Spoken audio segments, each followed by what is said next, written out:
आइए जानते हैं कोशिका के बारे में।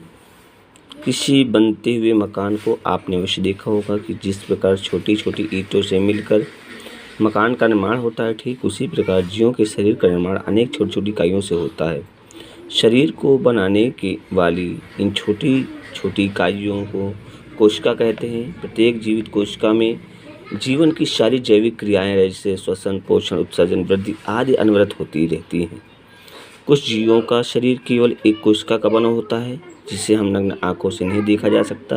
इन्हें देखने के लिए सूक्ष्मदर्शी का प्रयोग किया जाता है। सूक्ष्म जीव कहलाते हैं, जैसे अमीबा, यूग्लिना, पैरामीशियम, यीस्ट, क्लाइमोमोनास तथा जीवाणु आदि। जीवाणुओं की कोशिकाएं सबसे छोटी होती हैं, जबकि शुतुरमुर्ग का अंडा सबसे बड़ी कोशिका है। ऐसा जीवों का वर्गीकरण। आप जानते हैं कि पृथ्वी पर असंख्य जंतु पौधे हैं।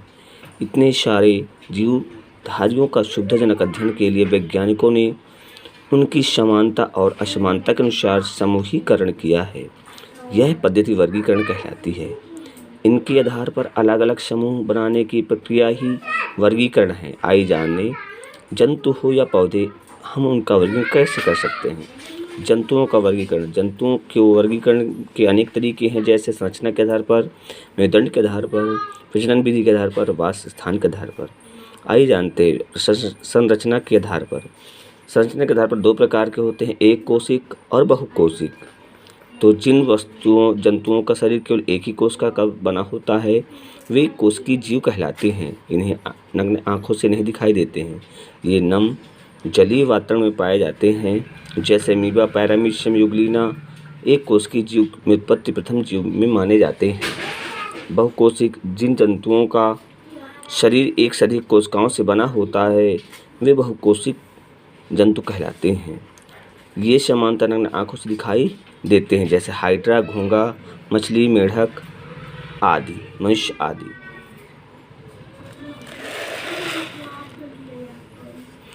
मेरुदंड की उपस्थिति के आधार पर ये अकशेरुकी जंतु, कशेरुकी जंतु। ऐसे जंतु जिनमें मेरुदंड रीढ़ की हड्डी नहीं पाई जाती, उन्हें अकशेरुकी जंतु कहते हैं, जैसे कीड़े मकोड़े, केंचुआ, तिलचट्टा, घोंघा आदि। अकशेरुकी जंतु। जिन जंतुओं के शरीर में रीढ़ की हड्डी मेरुदंड पाई जाती है, उन्हें हम कशेरुकी जंतु कहते हैं, जैसे मछली, मेढक, पक्षी, गाय आदि, जैसा कि आप चित्र में देख रहे हैं। प्रजनन विधि के आधार पर अंडयुज और जरायुज। अंडे देने वाले जंतु को अंडुज कहते हैं, जैसे मछली, मेढक, छिपकली, सर्प, पक्षी आदि, कीड़े मकोड़े। जरायुज में बच्चे देने वाले जंतुओं को जरायुज कहते हैं, जैसे मनुष्य, चूहा, खरगोश, गाय, बकरी आदि। वासस्थान के आधार पर जंतुओं को उनके वासस्थान के आधार पर 3 वर्गों में बांटा जा सकता है, जलीय जंतु, वायवीय जंतु और स्थलीय जंतु। जल में रहने वाले जंतुओं को जलीय जंतु कहते हैं, जैसे मछली आदि। वायवीय, जो अधिकांश समय तक वायु में उड़ने वाले जंतुओं को वायवीय जंतु कहते हैं, जैसे पक्षी आदि। स्थलीय जंतु, जो स्थल में रहने वाले जंतुओं को स्थलीय जंतु कहते हैं, जैसे कुत्ता, बिल्ली, बकरी, मनुष्य आदि। और ऐसे जंतु को जो जल तथा स्थल दोनों जगह अपना जीवन स्थापन करते हैं, उन्हें हम उभयचर जंतु कहते हैं। Thank you for watching. जय हिंद।